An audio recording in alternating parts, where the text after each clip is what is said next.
Okay, you guys. So my name is Jen Cushman. I am an empathic intuitive and a sensitive and a Reiki master, Huna, all of those things. And today I'm actually going to talk to you about, I'm going to use what happened yesterday as a teaching moment of what I want to talk to you guys about today. And then I want to bring in positive psychology and neuroscience and neurobiology, which is part of my training. As you guys know, every single week that I did the training in neuro-linguistic programming, mental emotional release, and hypnotherapy. And so that has been the training I've been on for the last year and a half to really merge the science with the spirit. And that's really what I wanted to do. Plus, it just fascinates me. I got my minor way back. I got my degree in journalism and I got my minor in psychology. So it feels like coming full circle for me. Okay. So what I want to tell you about is I want to talk today about a really important topic, and it really is about emotional regulation, okay? So it's emotional regulation and our nervous systems and why it's so incredibly important, okay?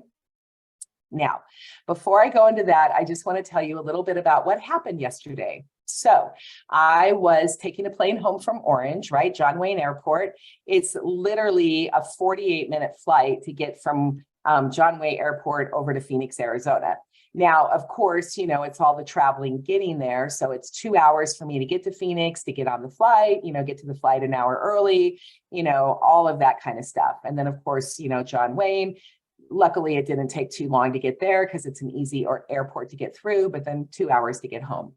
So my flight was supposed to leave yesterday at, you know, 6:30 in the evening, and there was a maintenance problem, and it was totally full, like packed full flight, Southwest, every seat full, all of that kind of stuff. So I do manage to get into the second to the last row because I'm like B40, and I did manage to get the seat by the window, which is great. So I'm all good there. And then the maintenance issue happens. And then, so we're all sitting there, we can't take off, the plane is delayed, and then the air conditioning's not on. And so it's starting to get hotter and hotter and hotter. And I can feel my claustrophobia coming up. I used to have serious claustrophobia, and my neuro-linguistic programming tools that I've used have really made that much better. So I don't have the claustrophobia as bad, but I could feel the claustrophobia rising because it was just getting so hot and stuffy, and we were put in like a sardine. So we ended up sitting there. The plane was delayed. They ended up pulling off people that were getting missing their connections and stuff and everything else, and the air conditioning got back on. So we were grumpy, right? Everybody on the plane was getting really grumpy. And it's really interesting when you are in a group of people to see how people react and how grumpy people can get and how irritated people can get and how loud people can get. You know, it's like, I get it. We're sitting on a plane where you're having mechanical difficulties. There's checklists that they have to go through. The FFA regulates flying like you wouldn't believe, all of those kind of things. So, you know, this kind of stuff, when we pay a ticket to get on an airplane, we are literally putting our life in the hands of pilots and a big giant machine that you still wonder how the heck it flies to the sky, right? So it's just a fact of life. If you want to learn resilience in your life, become a traveler. That's what I have to tell you. So international travel, it's just 10 times worse. Okay, it just is. And it's amazing to get to go experience things, right? So I'm sitting in this plane, I'm getting really, really grumpy. Of course, I do have internet, and I go onto Facebook and I talk about, you know, that I'm there. And I make a Facebook post that even though, you know, it's getting hot, they said the plane was being de-iced, which of course is ridiculous. A plane is not getting de-iced in Southern California. That did not come from the pilot, by the way. It came from a flight attendant, and then it just kind of went through the whole woo, like everybody. So of course that was ridiculous. And I put that in my Facebook post. And people just like, you know, even though I was positive because I was reframing it, and I'm like, I'm grumpy, I'm tired, I want to go home, I'm sitting on this plane. However, you know, the seatmates left, I got the whole row to myself. I had a book, I had made myself a sandwich, I had a big thing of water that I brought on. Like, I was fine. I was okay to ride out the maintenance issues. Would I've loved to have been deplaned? Sure, but that didn't happen. Okay. So I wrote this post and people came back and they were just like, de-icing, there's no way. Like, what the heck? And then, friends of mine that are New Yorkers, because, New Yorkers, I don't know if Lauren's on today, my New Yorker friend, but New Yorkers are not really known for their patience. That is just, any New Yorkers are on here, that's the way it is. So they were just like, oh man, I would have, whatever. So I just talked about this. And one of the comments I got was having a great attitude. I don't know how you're so positive all the time. All that kind of stuff happens. And this is what I want to talk to you guys about today. Okay. So telling my story is one thing. It's just a story. But here's what I want to talk to you about. So when we can use tools to regulate our emotional body, right? When we can regulate our emotions, we can actually regulate our nervous systems. And for those of us that are highly sensitive people, or we're empaths, or we're artists, right? Which you guys, you're my people, right? This is my people. It's who I talk to because it's myself. It's my life that I'm living. So when you are living in a highly sensitive body with a nervous system that is just feeling, receiving, and transmitting information all the time, and when you go out in people, now in this day and age, we call it anxiety. So people are like, oh my God, I have bad anxiety. I see my therapist because I have bad anxiety. I take medicine because I have bad anxiety. And anxiety is a label for it. It's an appropriate label for all of those feelings of your nervous system being dysregulated. Okay. So yes, it's true. And one of the best ways to regulate our emotions and our nervous system is to regulate our emotions, and it's emotional regulation. Okay. So in the field of positive psychology, which is a scientific, science-based approach to things, there has been studies talking about how mindfulness affects our nervous system, how it affects our neurobiology, and how it actually calms us down and gets rid of the stress that's in our bodies, right? So wellness. So there's a lot of emphasis on wellness and yoga and, exercise and, breath work and all of those things. And the thing that we don't often talk about is our ability to regulate and control our own emotions. Okay. So one of the things that happens is when you feel the rising anxiety and you feel the rising stress, that's what's coming up, that is your nervous system getting pinged, right? It's getting pinged. It means something's not right. It's a fear response. It's a survival response. Okay.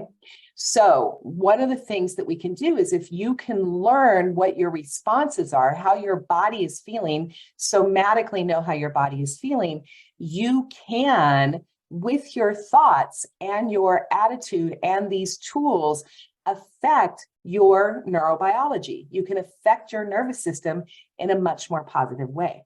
Okay. So when you do things like reframe, that's what I was doing. It's called reframe. It's an NLP tool, neuro-linguistic programming tool, and it's a natural thing that we do all the time. We don't even have to know NLP to know what reframe is. And I have always been the queen of reframe. Okay. I learned a long time ago that when I am in a place of positivity, when I'm in a place of gratitude, even when I'm in the muck, right? Even when I'm ick and yucky and tired and angry and upset because of what somebody said or whatever they did, even when all of that is happening around me, I learned a long time ago that I am in control of the way I respond. I am not in control of the other person, and I am in control of my own response. And the way I am responding, my nervous system, the way things are coming up is based in my unconscious mind and my conditioning, my programming, right? All the stuff that happens to us before the age of 6.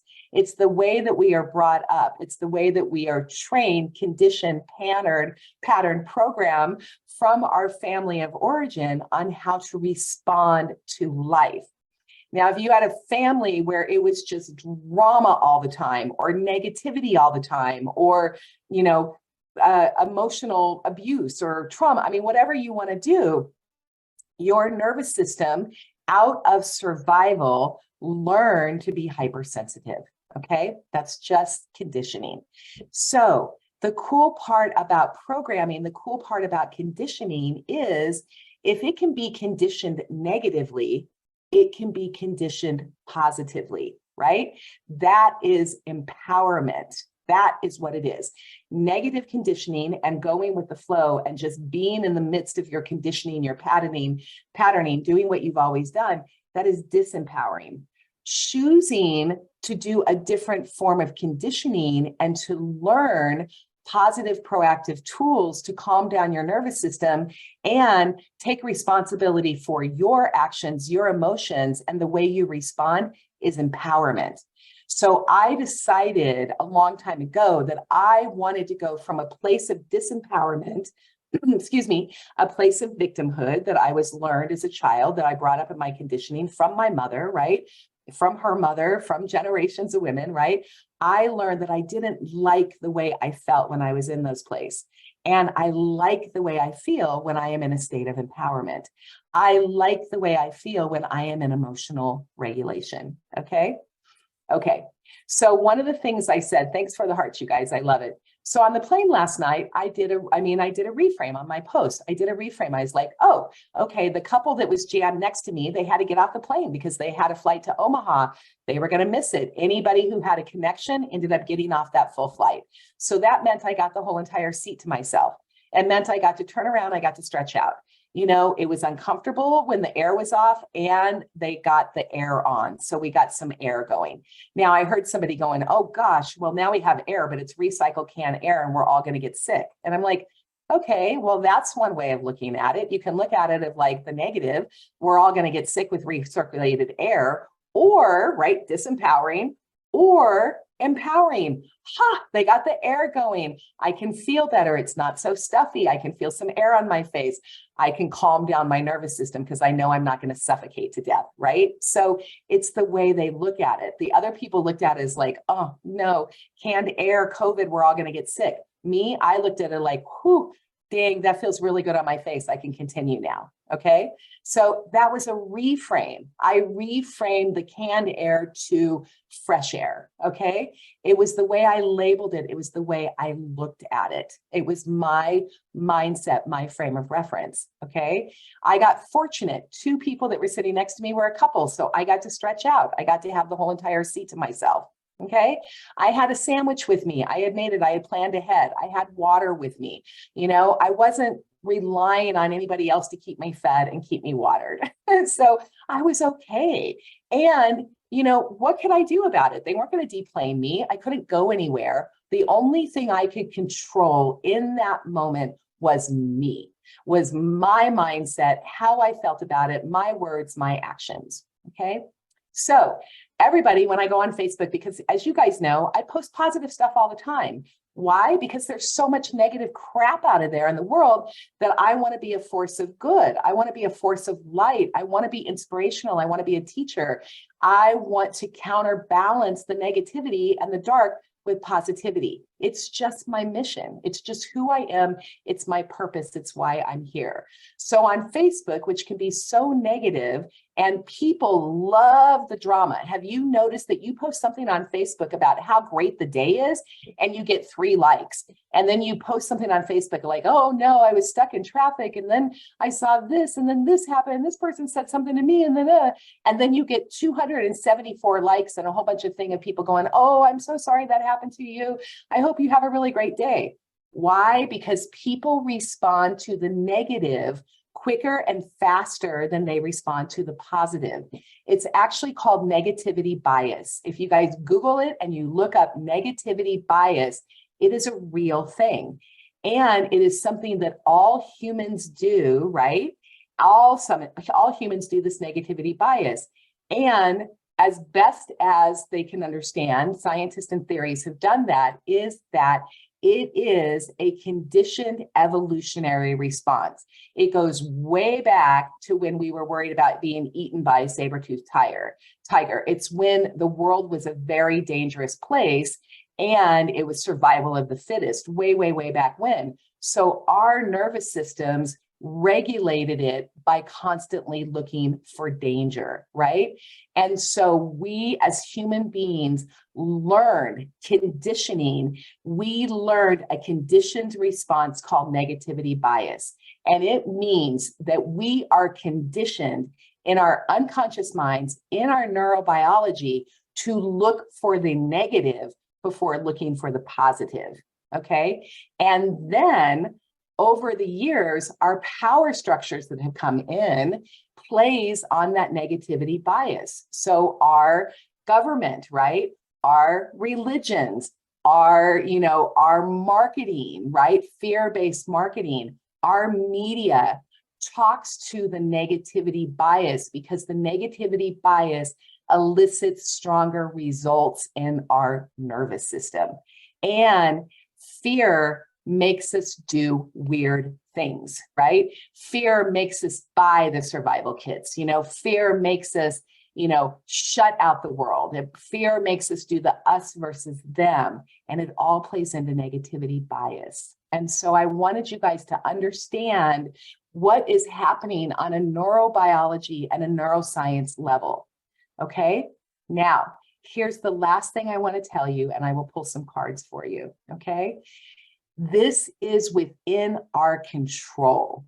Okay? I want you to hear that. Even though you have an unconscious mind, and 95% of our actions every single day stems from our unconscious mind, our habits, our conditioning, our patterning, right? All of those things come from our unconscious mind. We can bring this up and we can choose a different path. We can choose empowerment over disempowerment. We can choose to regulate our emotions, right? We can choose emotional regulation, and we can choose positive psychology if we so want to.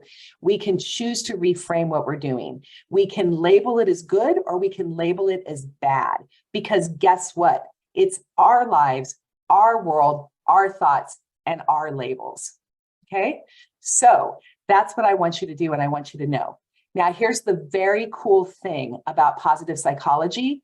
Again, if we can be conditioned to the negativity bias, we can actually be conditioned to positivity bias, okay? Now, it seems crazy. When I talk out in the world, when I get on Facebook, when I do stuff, people are just like, they look at me like I have two heads, right? They don't believe that I live such a happy life and such a sunny disposition all the time.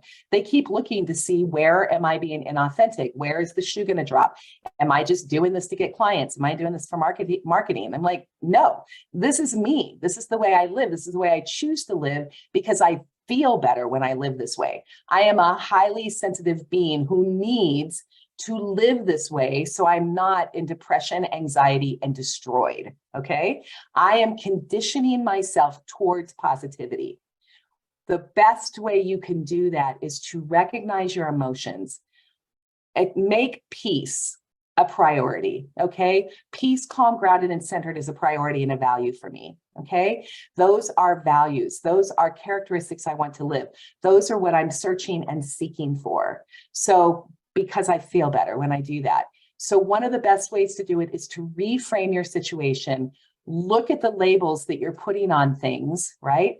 Look at your negative emotions, find out where those negative emotions are coming for, and then find the tools, the people, the things that will help you deal with that unconscious gunk so you can get to a place of better emotional regulation. And the last thing I want to tell you is, one of the best ways to reframe and get back into a centered, calm, grounded ways is gratitude.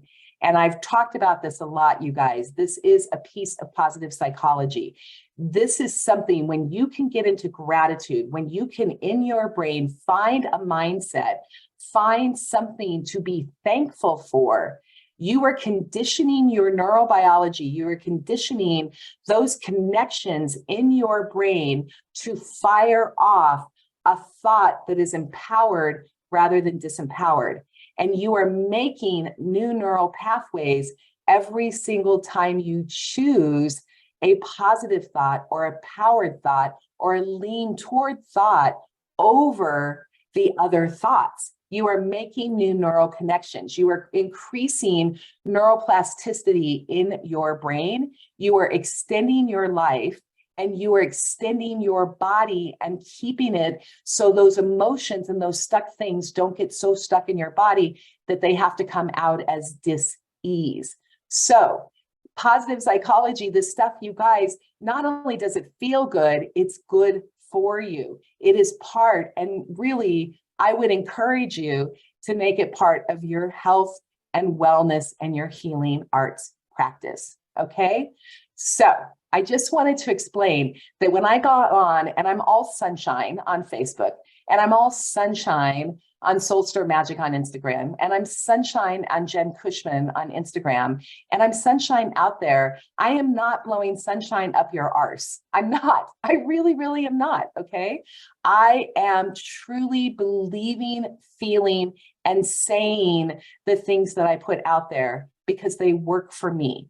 And I want to be a teacher, a light, a beacon somewhere for other people. And if the things I learn can help you, then that's what I want to do. Okay. So you guys watch this stuff.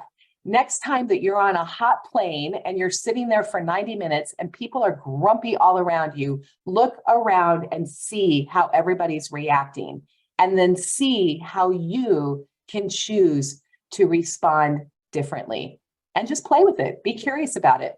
See if you feel better. I know I do. Okay. Oh, okay. I woke up on that one. I was very sleepy coming into this Magic Mondays and very tired because I felt like I needed a nap, but I got all fired up with this topic. Okay. So anyway, so I love it.